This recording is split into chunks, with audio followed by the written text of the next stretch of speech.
जितनी भी top IT companies हैं उन्होंने Q2 और Q3 में जबरदस्त ले ऑफ्स किए हैं।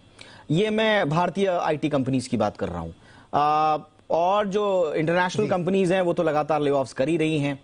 एक आंकड़ा ये था कि सिर्फ जनवरी के महीने में ही 1600 प्रोफेशनल्स को डेली निकाला जा रहा था ऑन एन एवरेज। उसमें भारत का भी होता क्या है कि हो ये आईटी में रहा है, लेकिन वो एक तरह से फियर साइकोसिस तैयार करता है सैलरीड क्लास में। वो कहते हैं साहब छटनी शुरू हो गई। उसका सेक्टर ठीक है, वहां कोई दिक्कत नहीं है, लेकिन उसके अंदर एक डर आ जाता है।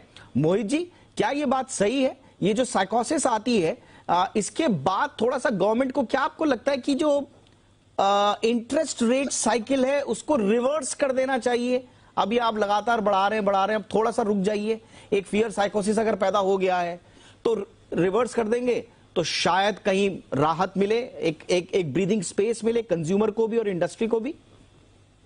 देखिए दीपक, ये बात बिल्कुल सही है कि एक फियर साइकोसिस कह लीजिए या थोड़ा सा एक जैसे बोलते हैं कि एक अनसर्टेनिटी आ जाती है आपकी सैलरीड लाइफ में। बिकॉज अगर आप देखें तो 2022 में कुछ 18 से 20 हजार जॉब सिर्फ इंडियन स्टार्टअप्स ने कम किए और ये सेकेंड हाफ में हुए हैं। और 2023 में हो सकता है कि इसकी रफ्तार और बढ़े और ज्यादा जॉब कम हो।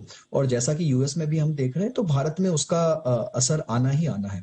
मुझे लगता है कि यहाँ सरकार को चाहिए, अब देखिए इंटरेस्ट रेट कम करना हमेशा सरकार के हाथ में नहीं होता, वो आरबीआई के हाथ में है और सेंट्रल बैंक की और बहुत सारी लिमिटेशंस होती हैं। जिस तरह से ब्याज दरें ग्लोबली बढ़ रही हैं और जिस तरह से आपके करेंसी पर प्रेशर है, तो मुझे नहीं लगता कि यहाँ आरबीआई के पास ज्यादा विकल्प बचे हैं कि वो रेट को कम कर पाए। बट हाँ, सरकार अगर चाहे तो आने वाले बजट में काफी चीजें ऐसी मुहैया करा सकती है जो कि इस सेक्टर को फिर से एक नया स्वरूप दे सकता है। अगर वो चाहे तो यहाँ पर जो आपका एटीसी का डिडक्शन है 1.5 लाख रुपए का, जो इतने सालों से सेम चल रहा है और क्लब्ड है दूसरे डिडक्शंस के साथ में, अगर आप उसको हटाकर सिर्फ होम लोन के लिए एक सेपरेट डिडक्शन बना दे और प्रिंसिपल अमाउंट पे एक अलग से उसके लिए डिडक्शन की कैटेगरी दे, तो ये बहुत बड़ा कदम हो सकता है। आपका इंटरेस्ट का वेवर भी जो है वो 2 लाख रुपए का है, आप उसको बढ़ा सकते हैं। उसको बढ़ाकर आप सेक्शन चॉइस में आप इसकी लिमिट को 2 से 3 लाख या 5 लाख तक ले जा सकते हैं, तो इससे एक बहुत बड़ी राहत होगी। सेकेंड होम के जो बेनिफिट्स हैं, अब देखिए दीपक जी, भारत में सेकंड होम लेना एक बहुत बड़ी निवेश की व्यवस्था थी बहुत सालों तक।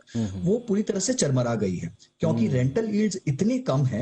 मुंबई में तो कुछ 1.5% के आसपास, 1.5 से 2% के आसपास रेंटल यील्ड, और पूरे भारत में भी 2.5-3% से ज्यादा आपको रेंटल यील्ड नहीं दिखता है। तो यहाँ पर अगर आप सेकंड होम के लिए कुछ इंटरेस्ट एग्जेम्पशन दें या फिर उन्हें 2-3-5 लाख की छूट दें आप टैक्स में, चाहे वो प्रिंसिपल अमाउंट पर हो या फिर वो ब्याज पर हो, तो उससे सेकंड होम लेने के लिए बहुत मदद मिलेगी और